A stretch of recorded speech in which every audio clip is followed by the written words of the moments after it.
내가 여호와의 명령을 전하노라. 여호와께서 내게 이르시되 너는 내 아들이라.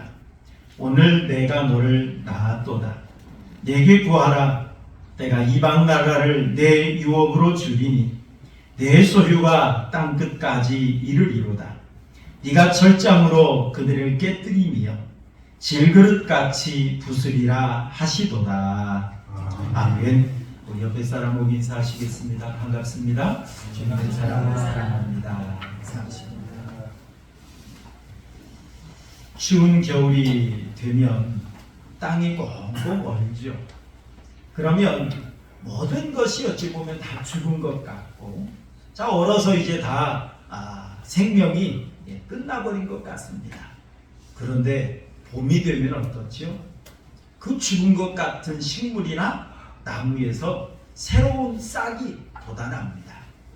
그러면서 봄에 꽃이 활짝 피죠. 개나리, 진달래, 벚꽃, 철쭉, 그리고 얼마나 많은 그 과일나무에서 꽃이 피는지 몰라요.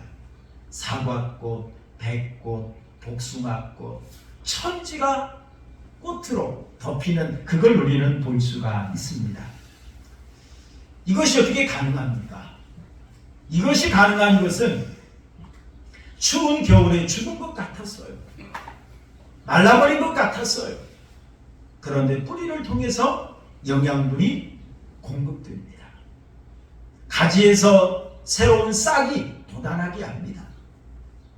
이런 역사가 있기에 꽃이 만만한 그런 세상으로 만들어갈 수가 있는 겁니다.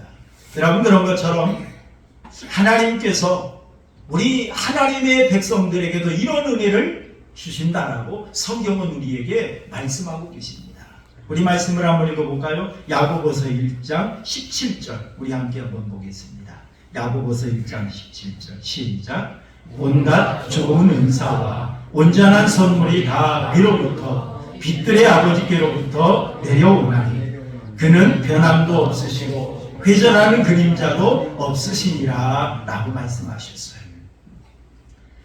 하나님께서 우리에게 좋은 것을 주신대요. 하나님께서 온전한 것들을 우리에게 주시는데 선물로 주신다 라고 성경은 분명히 말씀하고 있습니다. 여러분, 하나님께서 우리에게 좋은 것을 주시는데 특히 아버지께서라고 말씀을 하십니다.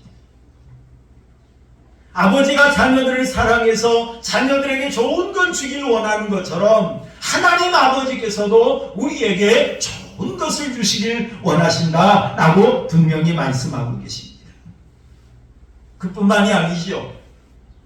아버지가 자녀들을 얼마나 사랑합니까? 그래서 그 사랑으로 하나님의 백성들을 하나님께서 지키시고 은혜 베푸신다는 것을 성경은 우리에게 분명히 말씀하고 있습니다. 여러분, 우리가 어떻게 하나님을 가리켜서 아버지라고 부를 수가 있게 되었죠? 우리가 기도할 때 하나님 아버지라고 하면서 기도합니다. 우리가 어떻게 하나님 앞에 아버지라고 부를 수 있는 그러한 자격을 우리가 어떻게 얻을 수가 있었을까요? 여러분, 오늘 본문 7절 한번 읽어볼까요? 7절 말씀 함께 봅니다. 시작. 내가 여호와의 명령을 전하노라. 여호와께서 내게 이르시되 너는 내 아들이라. 오늘 내가 너를 낳았도다 라고 말씀을 하십니다. 사실 이 말씀은 하나님께서 다윗 왕에게 주신 약속의 말씀을 근거로 한 그런 말씀이에요. 특히 하나님께서 이 다윗에게 나단 선지자를 통해서 귀한 약속을 베풀어 주셨습니다. 하나님께서 다윗의 주위에 있는 원수와 대적들을 물리쳐 주셨어요. 그리고 평안하게 하셨습니다. 그러자 다윗은 어떻게 하나님 앞에 고백했느냐면, 하나님, 나는 이렇게 아름다운 백양목궁에 거하는데 하나님의 언약궤는 휘장 가운데 있습니다. 하나님, 내가 성전 지키를 원합니다 라고 하나님 앞에 기도했습니다. 소망했어요. 그때 하나님께서 이 다윗 왕에게는 성전 건축하는 건 허락하지 않았지만 하나님께서 다윗 왕에게 귀한 약속을 몇 가지 해주셨습니다. 첫 번째 약속이 뭐냐? 다윗아, 내가 너를 위대한 왕이 되게 하겠다 라고 하시면서 하나님께서 약속해 주셨어요. 그리고 두 번째로는 외적의 침입을 받지 않게 하고 너를 평안히 만들어 주겠다 라고 하면서 하나님께서 두 번째 약속해 주셨고요. 세 번째로는 다윗의 나라를 영원히 견고하게 하겠다 라고 약속해 주셨어요. 그리고 네 번째 주신 약속이 있습니다. 그게 뭐냐? 다윗아, 너와 나의 관계는 얼마나 친밀한 관계냐면 아버지와 아들의 관계처럼 너와 함께 하겠다. 하나님께서 이렇게 약속해 주셨어요. 그리고 다섯 번째 주신 약속이 바로 내가 너에게는 은총을 거두지 않겠다. 특히 다윗 앞에 있던 사울왕이 있는데 이 사울왕이 하나님 앞에 범죄할 때 하나님께서 사울왕에게는 그의 은총을 거두셨어요. 그래서 사울왕의 후손이 더 이상 왕이 될 수가 없었어요. 그런데 다윗에게는 하나님께서 은총을 거두지 않겠다라고 하시면서 하나님께서 약속을 해주셨습니다. 여러분, 이러한 하나님의 귀한 약속으로 인하여서 이 다윗과 이 하나님과의 관계는 아버지와 아들과의 그런 긴밀한 관계를 이룰 수가 있게 되었습니다. 특히 오늘 본문 말씀을 보면 대적들이 다윗을 해치려고 모사를 꾸립니다. 그런데 하나님은 이것을 가리켜서 헛된 일이라고 말씀하고 있어요. 왜냐? 하나님께서 지키시는데, 하나님께서 다윗을 보호하시는데, 하나님께서 다윗을 위해 주시는데, 하나님께서 다윗 편이 되어 주셔서 싸워 주시는데, 너희들이 아무리 모사를 꾸미고 아무리 몸부림을 친다 할지라도 너희는 다윗을 해칠 수가 없어. 그러면서 하나님께서 비웃으시겠다 라고 이처럼 하나님께서 말씀해 주셨어요. 그러면서 하나님께서 다윗을 가리켜 말을 합니다. 너는 내 아들이라. 너는 내 아들이라. 그러면서 하나님께서 말씀하시죠. 내가 너를 낳았도다 라고 말씀을 하십니다. 여러분, 낳았다 라고 하는 이 말은 히브리어로 얄라드라고 하는 이런 말인데요. 자, 이 말은 어떤 뜻이냐면 아이를 낳다, 그런 뜻이에요. 그리고 또 다른 뜻이 있습니다. 그게 뭐냐? 산고를 겪다, 그런 뜻이 담겨 있습니다. 산모가 아이를 낳으려면 어때요? 산고를 겪어야 되죠. 그런 것처럼 하나님께서 이 다윗을 가리켜서 내가 너를 낳았다 라고 이처럼 말씀하십니다. 분명 육신적으로 보면 다윗의 아버지는 이새예요. 그런데 하나님께서는 다윗을 가리켜서 다윗아, 내가 너를 낳았다 라고 이처럼 말씀을 하십니다. 이 말씀은 영적인 의미로 하나님께서 주신 말씀입니다. 하나님이 오늘 너를 낳았다 라고 하는 이 말은 다윗을 하나님의 자녀 삼으시고 하나님의 사람 만들기 위해서 장차 구원의 역사를 펼쳐가실 것을 하나님께서 약속해 주신 그런 말씀이에요.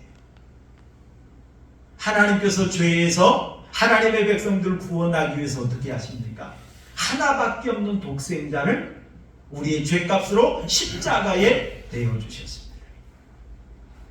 그리고 예수님께서는 우리의 죄를 대속하시고 우리를 구원하기 위해서 십자가에 못 박혀서 죽으셨지요.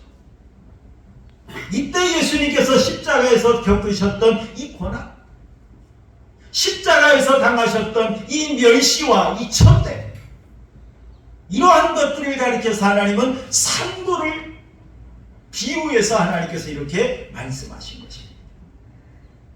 하나님께서 이처럼 하나님의 백성들을 낳았도다 라고 말씀을 하세요. 여러분, 산모가 아이를 낳기 위해서 어떻습니까? 아이를 임신하게 되어지면 산모들이 입덧을 하지요. 입덧이 심한 산모들의 이야기를 들어보면 거의 10달 동안 거의 먹지 못한다 그래요. 어떤 사람은 병원에 입원하는 그런 산모도 있다는 이야기도 들어봤어요. 얼마나 아이를 뱃속에 잉태하고서 입덧을 하며 고통을 겪는지 몰라요. 그리고 이제 낳으면 어떻습니까? 사실 이 뱃속에 아이를 담고 있을 때도 힘이 들지만 어찌 보면 아이를 낳으면 그때부터는 어찌 보면 더 많은 고통이 있지요. 아이를 양육함에 있어서 얼마나 이 아이에게 집중을 합니까? 또 아이가 아프기라도 하면 엄마는 잠을 못 자요. 어찌할 수 없으니까 아이를 품에 안고 울면서 아이를 지켜봅니다. 이 아이를 양육하기 위해서 우리 엄마들이 종종 개인의 자유, 쾌락 다 포기하잖아요. 다 내려놓잖아요. 그러면서 아이를 양육합니다. 여러분 얼마나 이 엄마들이 아이를 하나 양육하기 위해서 얼마나 힘을 쓰는지 몰라요. 여러분 그런 것처럼 하나님께서 우리를 하나님의 백성 삼으시기 위해서 하나님께서 우리를 낳으셨도다 라고 이처럼 표현하세요. 산모가 아이를 낳아서 양육하기 위해서 이처럼 고난을 당하듯이 우리 하나님께서도 우리를 하나님의 백성 삼으시기 위해서 하나밖에 없는 독생자를 우리의 죄값으로 내어주셨고요. 그리고 예수님은 우리의 죄를 담당하시기 위해서 십자가에서 못 박혀 죽으셨습니다. 그 이름 말로 표현할 수 없는 고난 다 받으시면서 죽으셨고요. 그리고 또 우리가 하나님의 사람 되게 하기 위해서 우리로 하여금 믿어지게 하고 하나님의 은혜를 체험하게 하고 하나님의 사람으로 세워가기 위해서 하나님이 얼마나 역사하시는지 몰라요. 저는 사실 모태신앙이에요. 할아버지, 할머니, 어머니, 아버지 그 신앙의 유산을 물려받고 태어났고 그리고 그 기도 가운데 제가 성장을 했고 목사까지 되었어요. 하지만 아직도 얼마나 부족한 점이 많은지 몰라요. 너무너무 부족한 점이 많습니다. 그럼에도 불구하고 하나님께서는 저 같은 사람을 사용하기 위해서 오늘도 역사하고 계세요. 이런 하나님의 은혜가 아니었다면 오늘도 우리 하나님 앞에 예배할 수 없어요.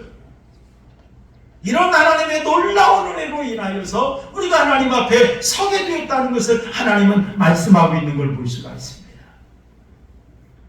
여러분, 우리 출애굽기 4장 22절 23절 한번 읽어볼까요?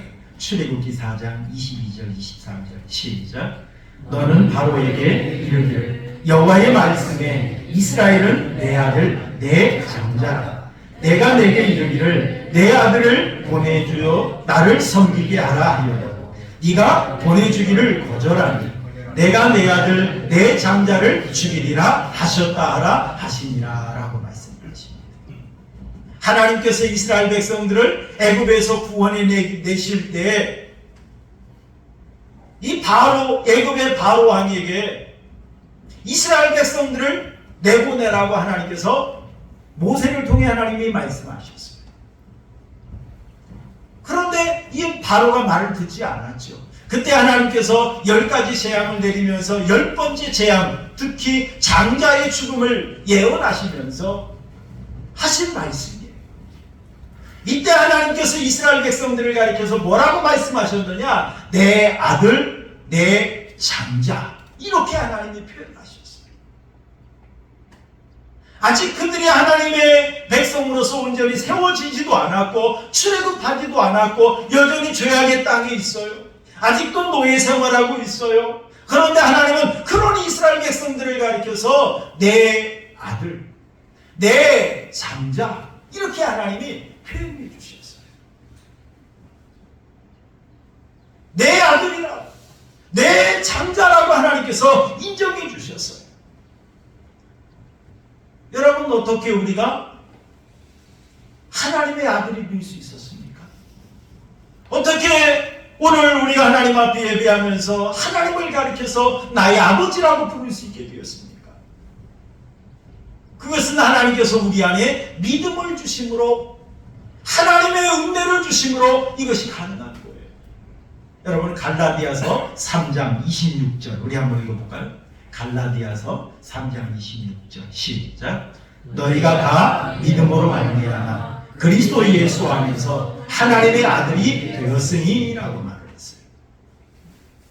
특히 우리 유대인도 아니에요. 우리는 우리 대한민국, 우리 국민이잖아요. 그런데 우리가 어떻게 하나님의 아들 될 수 있었습니까? 예수 그리스도 안에서 믿음으로 말이야. 여러분, 우리 구원받는 건 우리의 공로로 구원받는 거 아닙니다. 우리의 업적으로 구원받는 거 아닙니다. 하나님의 은혜로 구원받습니다. 이 은혜가 뭐냐? 믿음으로. 하나님이 살아계심을 믿고 하나님께서 우리를 구원하기 위해서 하나밖에 없는 독생자를 나의 죄값으로 내어주심으로 말미암아 내가 구원받을 수 있다는 사실을 믿음으로 말미암아 구원받는 거예요. 여러분, 하나님께서 내가 연약한 줄 모르시나요? 내가 죄인인 건 모르시나요? 아니에요. 내 연약함도 아시고 내가 죄인인 거 다 아세요. 그럼에도 불구하고 하나님은 나를 선택해 주셨어요. 넌 내 거야. 내가 너를 구속하였고 내가 너를 지명하여 불렀나니 넌 내 거야.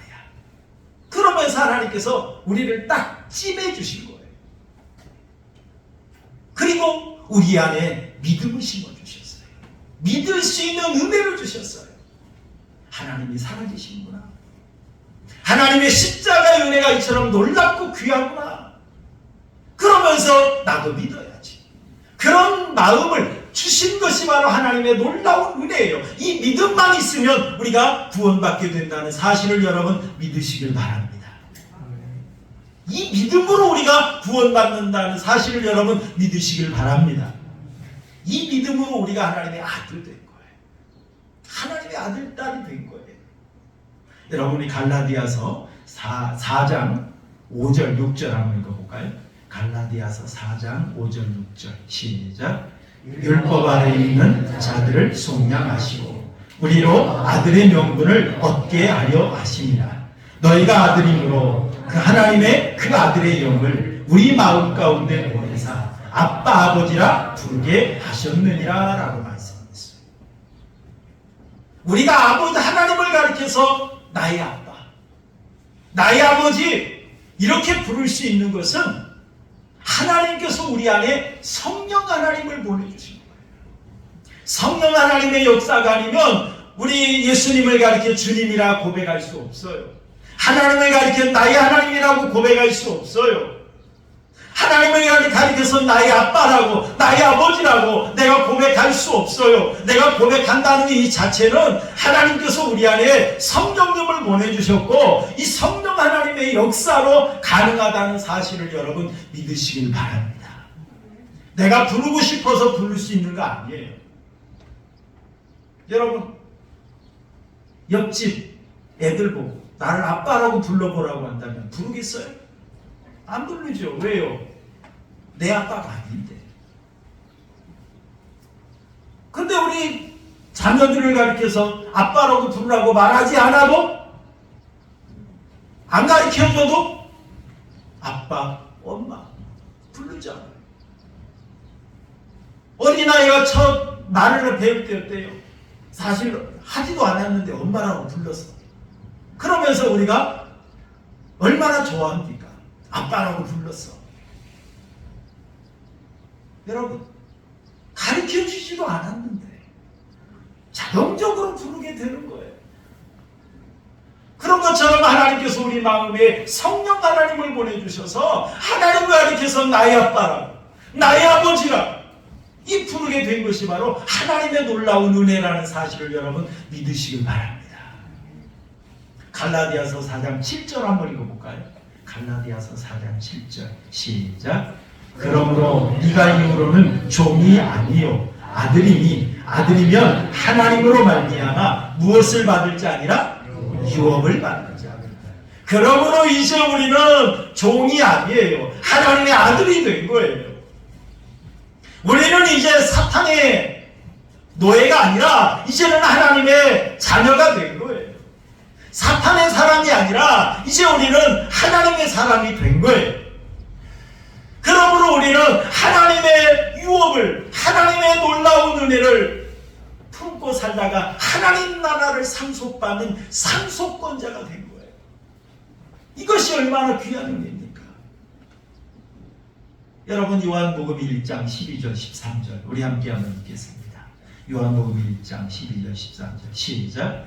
영접하는 자 곧 그 이름을 믿는 자들에게는 하나님의 자녀가 되는 권세를 주셨으니 이는 혈통으로나 육정으로나 사람의 뜻으로 나지 아니하며 오직 하나님께로부터 난 자들이니라 라고 말씀했어요.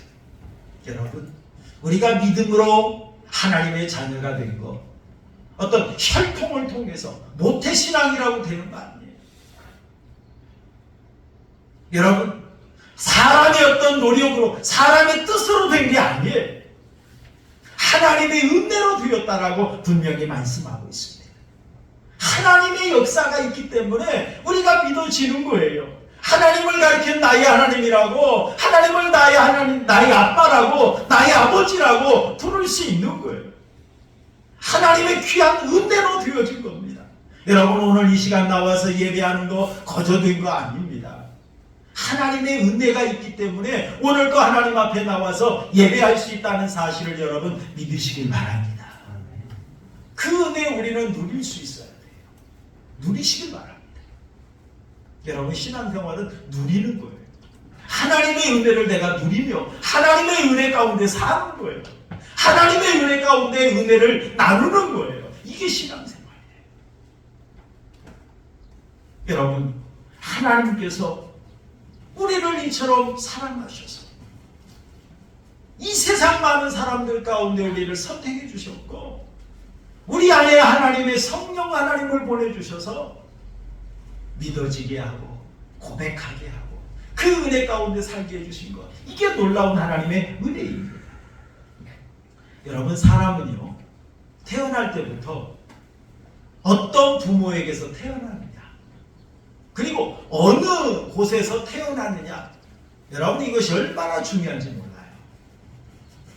여러분, 좋은 사실 좋은 부모, 좋은 나쁜 부모 우리가 말하기는 그런데요, 이해를 돕기 쉽게 말한다면 부잣집에서 태어난 사람은 어때요? 많은 걸 누리며 살 수 있겠지요. 많은 혜택을 받으며 살 수 있어요. 그걸 요즘에 금수저라 이렇게 말하기도 합니다. 그러나 가난한 집에서 태어난 자녀들은 많은 혜택을 누릴 수가 없어요. 풍부하지 못합니다. 그걸 우리 흙수저라 이렇게 표현하기도 합니다. 여러분, 예를 들어 설명을 해보면 사실 우리나라에 조선족이 들어오기 시작했죠. 2000년대 초반에는 약 한 15만 명이 들어왔어요. 그런데 제가 2020년 1월달 통계청 조사로 보니까 70만 8천 명이 들어왔어요. 조선족들이. 사실 그분들은 우리 일제시대, 그다음에 6.25 이를 통해서 우리 같은 민족이었잖아요. 그런데 지금 중국의 조선족이라고 하는 그러한 집단을 이루면서 그들은 살고 있습니다. 그들이 우리나라에 들어오기가 얼마나 힘이 든지 몰라요. 그리고 우리나라에 들어와서 생활할 때에도 같은 우리 민족임에도 불구하고 그들은 중국에서 태어났고 중국에서 성장했다는 것 때문에 많은 혜택을 누리지 못합니다. 많은 차별을 받습니다. 같은 민족이에요. 그런데 어디에서 태어났느냐, 어떤 부모 밑에서 태어나고 성장을 했느냐, 이거에 따라서 많은 차별이 있다는 거예요. 여러분, 그런 것처럼 우리가 하나님의 자녀가 되었다라고 하는 것은 얼마나 놀라운 은혜를 입은 건지 몰라요.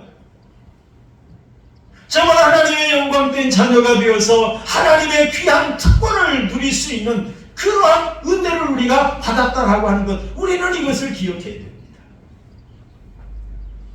사실 여러분, 우리나라에 재벌 2세들을 우리는 많이 알고 있습니다.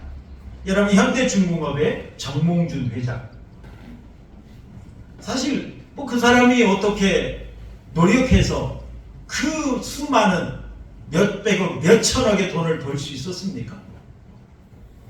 아니잖아요.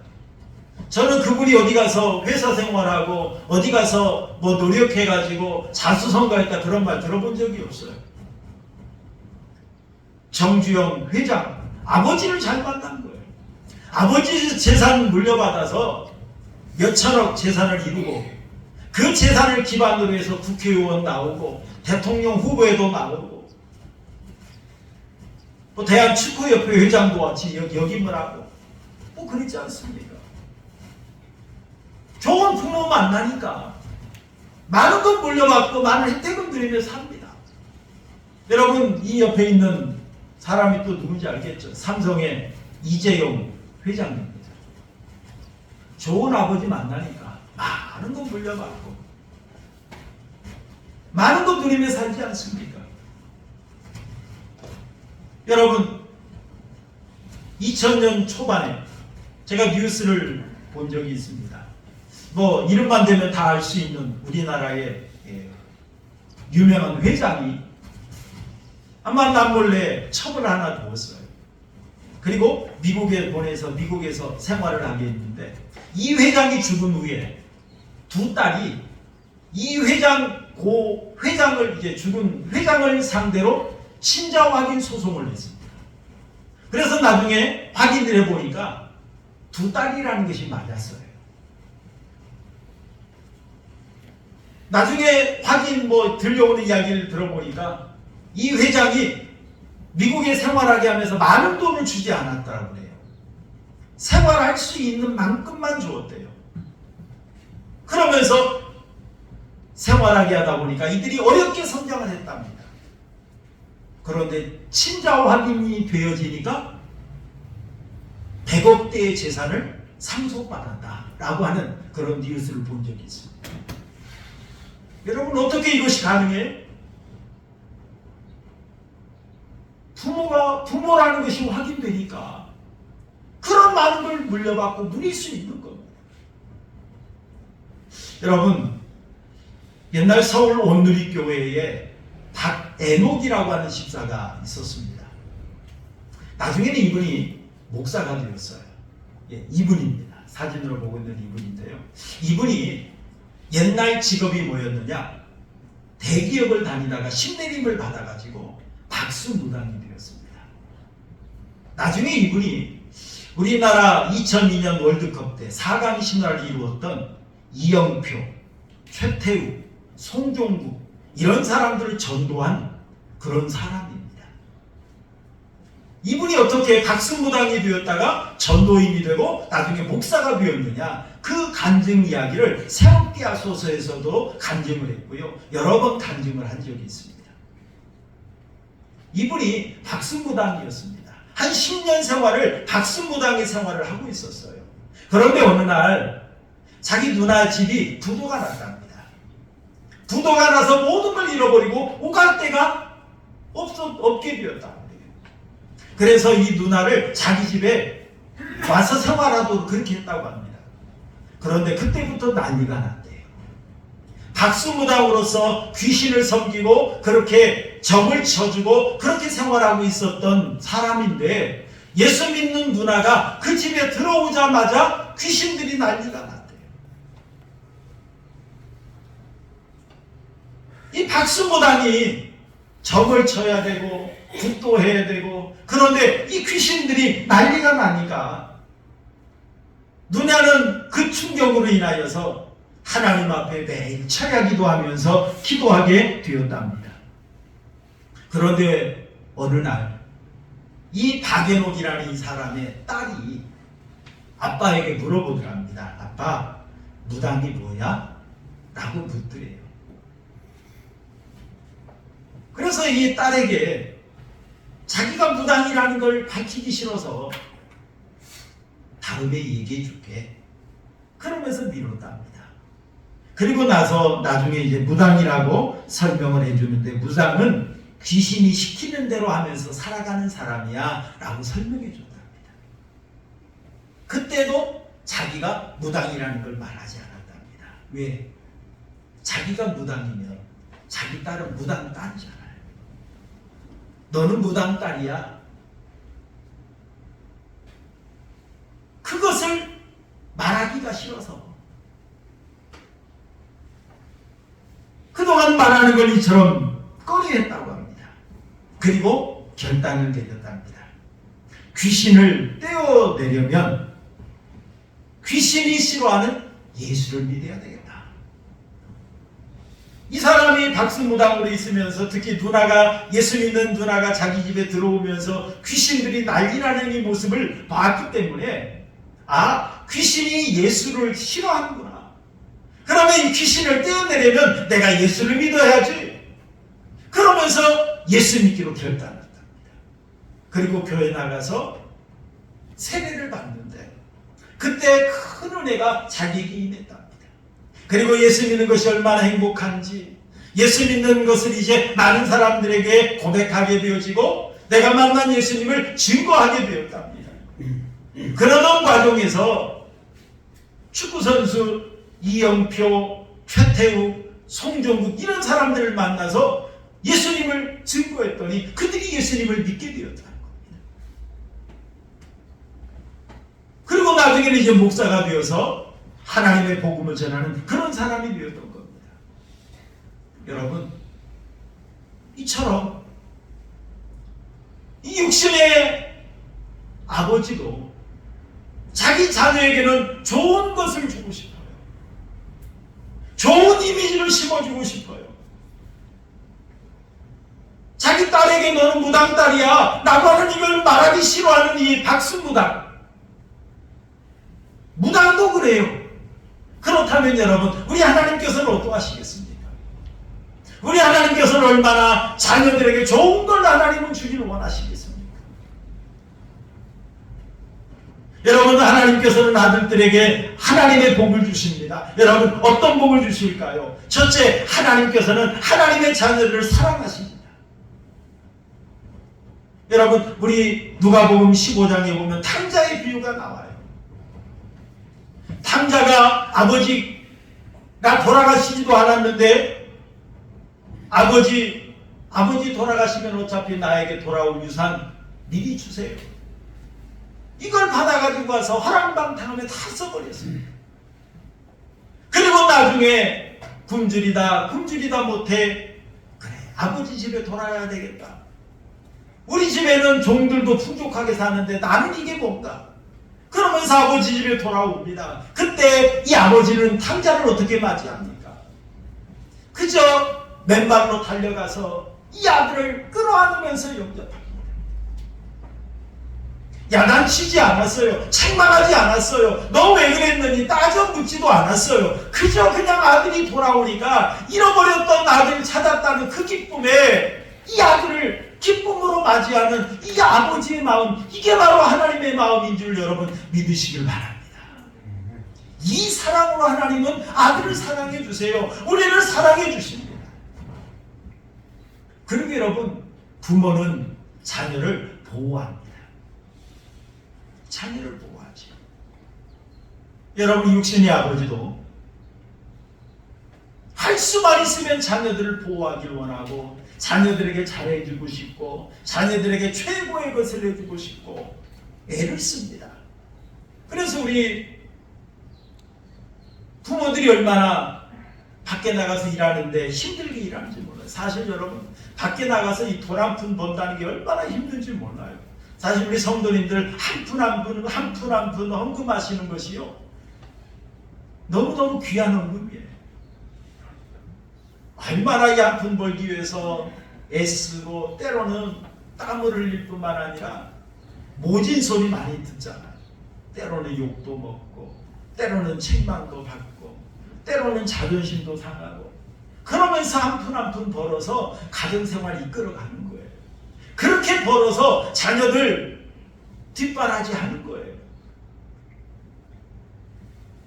남의 돈 먹기가 얼마나 힘든지 몰라요. 그렇게 그렇게 해서 자녀들 양육하고 사실 하나님 앞에 또 헌금하는 거예요. 우리 성도님들 헌금이 이만큼 귀한 줄 저는 사실 압니다. 너무 귀해요. 우리 부모들이 자녀들 양육하기 위해서 그만큼 희생하고 헌신합니다. 왜요? 잘해주고 싶거든요. 그런데 연약해요. 인간인지라 다 하지 못해요. 그러나 우리 하나님은 전지전능한 하나님이신 줄 여러분 믿으시길 바랍니다. 하나님이 보호하시면, 하나님이 지켜주시면 우리를 안전하게 지켜주신다는 사실을 여러분 믿으시길 바랍니다.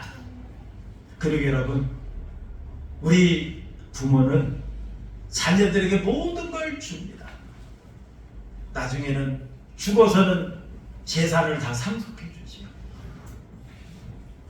하나님께서 우리에게 가장 귀한 재산, 가장 귀한 유산, 천국을 우리에게 얘기해 주셨어요. 천국. 그리고 여러분, 하나님께서 이 땅에 살면서 우리 하나님의 자녀들에게 주신 특권이 있습니다. 그게 뭐냐? 구하라는 거예요. 기도하라는 거예요. 여러분, 자녀는 부모에게 청구권이 있어요. 사실 우리 자녀들, 저도 그렇게 성장을 했습니다만 우리 부모님에게 맡겨놓지도 않았는데 아빠 등록금, 아빠 차비, 아빠 옷 사줘, 신발 사줘, 안 사주면 울고 떼쓰고 우리 그랬잖아요. 그런데도 부끄럽지 않아요. 왜요? 내 아빠니까. 내 엄마니까. 그렇게 해도 부모님은 왜 너 나한테 돈 달라고 하냐? 내가 너한테 빚졌냐? 네가 나한테 맡겨놨냐? 따지지 않아요. 왜요? 내 자식이니까. 하나님께서 우리에게 기도할 수 있는 특권을 주셨어요. 그리고 하나님은 그 기도에 응답해 주십니다. 왜요? 아들이기 때문에, 자녀이기 때문에. 사랑하는 성도 여러분, 하나님께서 우리를 하나님의 아들, 하나님의 자녀, 하나님의 장자 삼아 주셨다는 사실을 여러분 믿으시길 바랍니다. 하나님께서 이처럼 우리를 하나님의 아들, 하나님의 자녀, 하나님의 장자 삼아 주셨습니다. 그만큼 우리를 사랑해 주십니다. 그만큼 우리와 동행하시고 우리를 지키기를 원하시고 우리에게 은혜 베풀기를 원하신다는 사실을 여러분 믿으시길 바랍니다. 사랑하는 성도 여러분, 하나님 앞에 우리는 하나님의 자녀가 되었어요. 하나님의 귀한 자녀된 특권을 우리는 잊게 되었습니다. 여러분, 이런 하나님의 은혜를 기억하시면서 하나님께서 우리를 영원히 사랑해 주실 것이고 하나님께서 우리를 안전하게 보호해 주실 것이고 하나님께서 언제나 우리와 동행해 주실 뿐만 아니라 하나님의 나라를 허락해 주셨다는 사실 여러분 굳게 믿으시고 하나님의 은혜를 찬양하며 하나님의 은혜를 누리며 살아가는 우리 성도님들의 믿음이 되시기를 주님의 이름으로 축원합니다. 우리 말씀인가